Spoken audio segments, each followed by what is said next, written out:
And here comes my number one advice for your approach. Make sure that in the first 30 seconds of your pitch to an investor, you leave an impression of capability, trust, and honesty. Because ultimately, any investment decision is also a personal decision. I mean, you obviously use spreadsheets with different parameters. Some people use AI to sort out the solutions and the different targets. However, ultimately, you and your company, you need to stick out of the crowd. Because as an investor, as an angel, and we at Innovexus, we are probably seeing 500 to up to 1,000 startup pitches. The first thing you need to think about is, how can I stick out of the crowd? How can I be different? How can I build trust and confidence that the people on the other side of the table absolutely can build confidence in your pitch that I am able to run a team, to grow a team, to grow the company, and that I will ultimately, that potential investment, be able to multiply that investment, because that is my interest. Of course, as an investor, I give you 100K, I'm gonna be with you for the next 5, 6, 10 years. And during that time, I don't want to have just trouble. I want to have a lot of fun, of course, with you. I want a very close working relationship.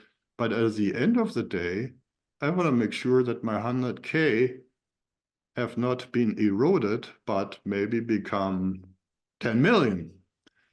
And so it is very much, it's a strong engagement between an investor and you as a company builder. And you got to make sure that these people trust you, that you are on top of your numbers, that you understand the market conditions, and very important, that you really understand your competition. So long story short, make sure that in your pitch, in your whole appearance as a person, you are able to convince the other side of the table, top-level people who see lots of companies, that you are different, that you are capable, and that the people can trust you.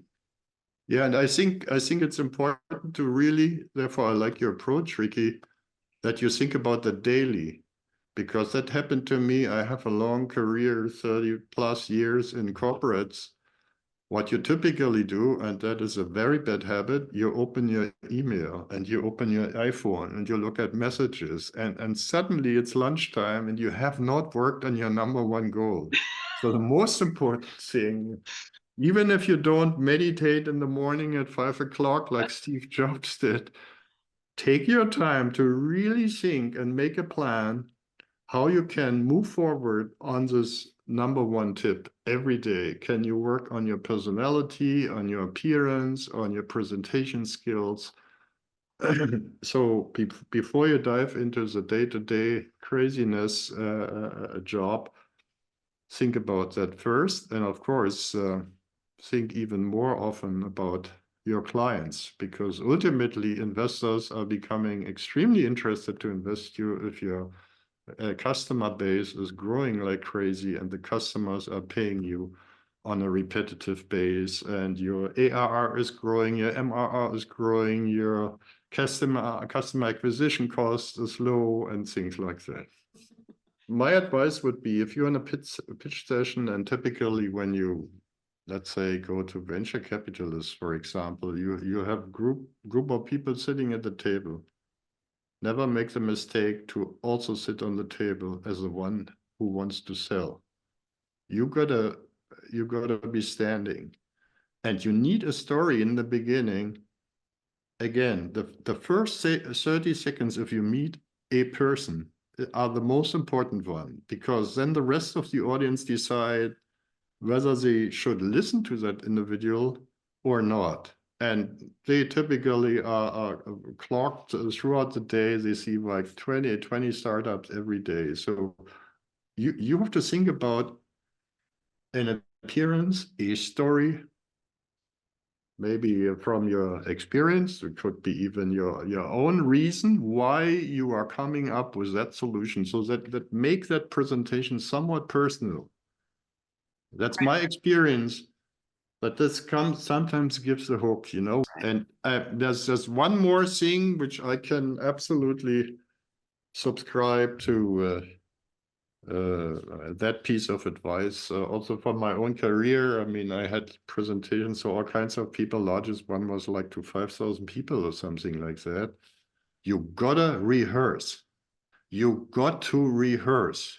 You have to not only rehearse in front of your bathroom mirror, bring in your friends, bring in critical people.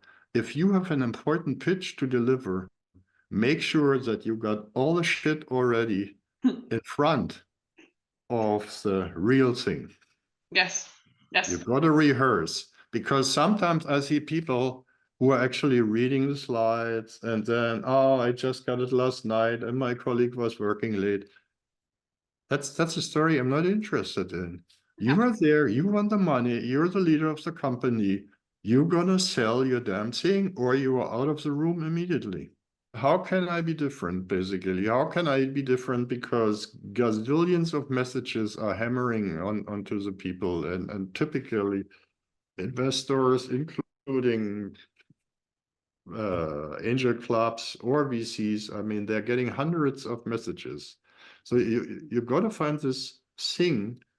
Why should I dig deeper and try to understand what this company does? And then once I'm on, that bait is out, so to speak, you know, I'm on the hook. Then I have to deliver the next story that I'm continuing to basically read the social media posts or whatever. And then always have in your pocket a plan B, because I can tell you that investment readiness is one thing, but till you have the cash on your account is another thing.